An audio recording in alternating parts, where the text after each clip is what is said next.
underestimate the power of PlayStation. George writes into Podcast Beyond, just like you can, at beyond at ign.com. It says, Dear Colin, Greg, and the ever-rotating third chair, Beyond. Beyond.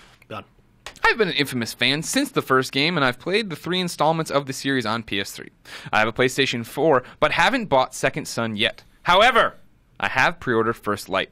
Considering its imminent release, I have 3 questions, a baker's dozen. Should I play First Light before Second Son? Will it spoil the story? Will I be able to understand what's going on in the game? Please keep up the good work. Beyond is my Wednesday's commute soundtrack. Colin, you're the only one who can answer these questions as you started it. So let's go from the top. Should he play First Light before Second Son? No. Will it spoil the story of Second Son? Yes. Will he be able to understand what's going on in the game? No. I mean, so it's not the spoilers, at least from what I've seen, are not literal, but you're not going to have context for anything. Gotcha. If you don't know who Augustine is, you're not gonna, and you don't because you didn't play Second Son, and you have no idea what Fetch is because you didn't play Second Son, then this is lost on you. It's the same thing we were talking about with The Last of Us. I was going to say, keeping this as spoiler-free as possible. It's not in the same vein as Last of Us, where it's Left Behind's a prequel, but it still starts in the further, like, whatever, 10 hours. It literally starts in the campaign. Yeah. So obviously you didn't want to do that. This isn't quite as bad as that, at least from what I can tell. Maybe it does tie in at some point, but sure. But you need context. Play Second Son first. Second Son's a really great game. Not as good as Infamous 2. Infamous 2 is the best Infamous game. But I will say this. From what I've played so far, I remember when Festival of Blood came out, and I didn't like it very much. I gave it. I mean, it was good. It was a good game, but you gave it like 7.5. Yeah, right? but I wanted more something substantial. I wanted something meaty. One of my complaints was that it was short. I beat it in 90 minutes, literally 90 minutes. Right. And this is definitely not that short. Okay. And so I think that they learned some lessons, and I also think that the arena kind of style of the game and how they tie that into the story is really pretty ingenious. And seeing 2 of the best characters in the game again from Second Son, which is Augustine and Fetch. Yeah. Is really cool because I think Augustine. I was talking to Dan Stapleton, who reviewed it for us, and I think Augustine's an awesome villain and probably the highlight of Second Son. And it was cool to see her again. Yeah. Okay. I think the graffiti minigame was the highlight of Second Son. True enough.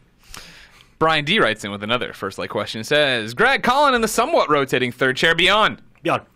I couldn't help but notice that Infamous First Light has a platinum trophy that I will be obtaining soon. My question is, if DLC made for Sony-owned IPs are the only ones that will have platinum trophies, why not a DLC for Assassin's Creed Freedom? I am sure this question has been asked before, but I am wondering if there's any rhyme or reason to it. Colin, do you want to tackle it or do you want me to? Yeah, I can tackle it. So first of all, this first-party studios are definitely going to get preferential treatment. But beyond that, Beyond that. Beyond. The game I think is substantial enough to have a platinum, and I think that they're loosening the reins on the platinum a little bit. But you're missing the point. This isn't DLC. It is a standalone game. This is a standalone game. You don't need Second Son. You buy it. Freedom is a standalone game too, isn't it? Freedom Cry, or whatever. It became standalone, and that does not have a platinum.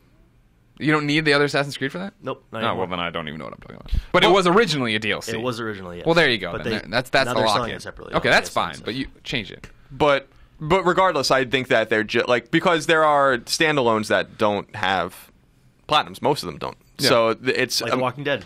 Yeah, exactly. So the rules are weird. I don't quite understand them, but I think they realize that trophies do help sell games. Right. And platinum trophies help sell games, even if they're not easy.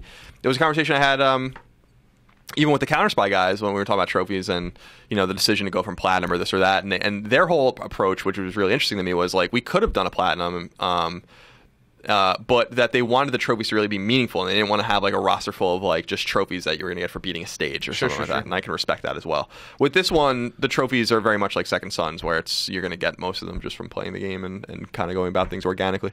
I think the argument about like why Walking Dead doesn't have a platinum right for this season is the simple fact that we always go back to. I think that a lot of developers take trophies for granted and don't think about it. And I can't say this is what I'm speaking to with Telltale, obviously, but I think what mainly happens, and you've seen it happen with other games where people give comments about it. I want to say, was it Ground Zeroes did something weird with trophies? That did not have a platinum. All right, cool. And Kojima was like, well, Sony said we couldn't have one. Yeah. And I think so many people who don't understand the trophy landscape, like maybe Telltale this time around, we're doing this thing, are you doing it how you did it last time? No, we're doing a little bit different. All right, then you don't get a platinum. And they're like, okay, cool, back to making the game, which is our primary goal, is to tell an awesome story and do all these great things. Whereas like if you and I were the people of the conduit of like, hey, we're doing this and we want a platinum. No, you can't have a platinum because of X, Y, and Z. The conduit? Yeah, you like that? We'd have like, well, here's our example of like 50 other games that have gotten around that. And they'd be like, oh, okay, cool. You know what I mean? Like, I think you need to push back, and when you don't push back, and you're just told because there's people here who are trying to make video games, not make trophy sets. You know what I mean? There's a little bit of different perspective. There's a disconnect. I think the disconnect's shrinking. I think the disconnect's shrinking, especially in the first parties.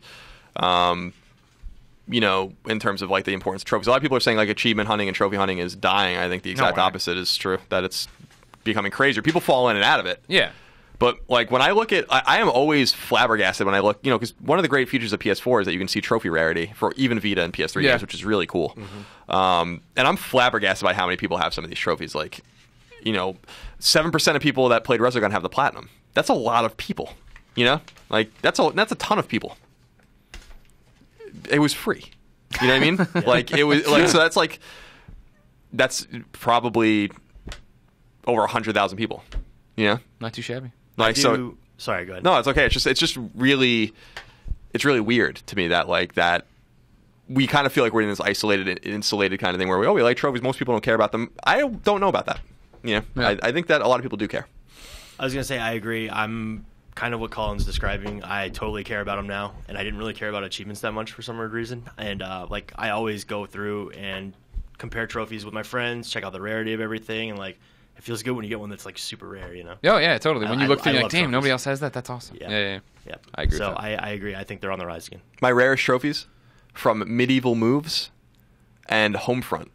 Those are my the Homefront one's interesting. Yeah, I have these online multiplayer Homefront trophies that are like insane because you have to. I played that game a lot, but also.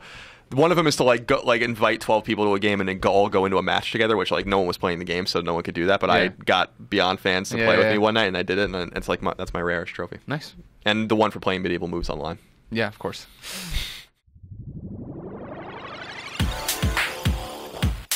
Users lose all sense of reality and enter another world.